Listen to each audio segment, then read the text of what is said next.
Hi guys, how are you?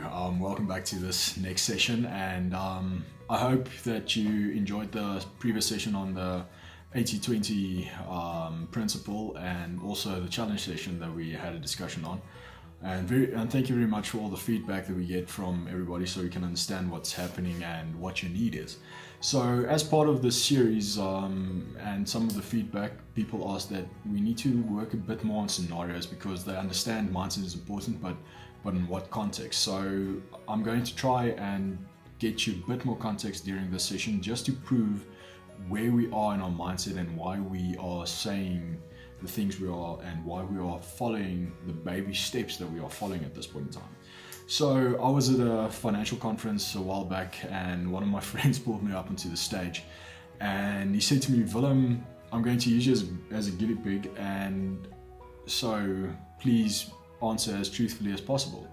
So he pulled me onto the stage and he said to me, if I give you $1 million right now, what is the first thing that you have to do? And my mind raced off and decided, okay, I might buy this car, or no, maybe I want this motorcycle. I'm going to go onto this trip, or going to go overlanding up through Africa. And then my more sensible mind went into a place where, okay, no, wait. Maybe I first need to pay off my debt before I can do that. So that was my more well thought, proud moment of, no, I'll pay off my debt. And that was my answer at the end of the day. And he said to me, Willem, the question never was, what is the first thing you're going to do with the money? The question was, what is the first thing that you have to do? And I was a bit shocked and like, okay. And he said to me, but that's exactly the problem, is that we tend to think reactively, and we tend to think, what is it that we can do? What does this mean for us? Instead of thinking what it is that we need to be. And his answer on the question, in essence, just came back, and he said, the answer to the question is, you have to become a millionaire.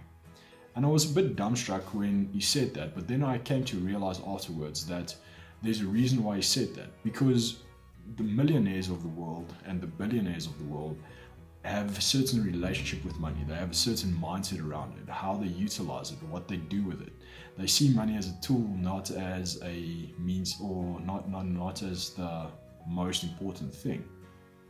And the reason why he said this to me is, afterwards he gave the statistic that 82% of all the people that ever win the lottery actually within 3 years is worse off than they were before they won the lottery. And that just proved that our mindset and our relationship with money is so bad. So that is also why we are actually focusing so much on your mindset at this point in time, so that we can change your relationship with money, so that it actually can be a tool or a value add and not just money. So I hope that got you thinking, and maybe it's time to just go and have a sit down and think, what is your relationship with money? How do you view it? Why is it that you do not have your millions yet?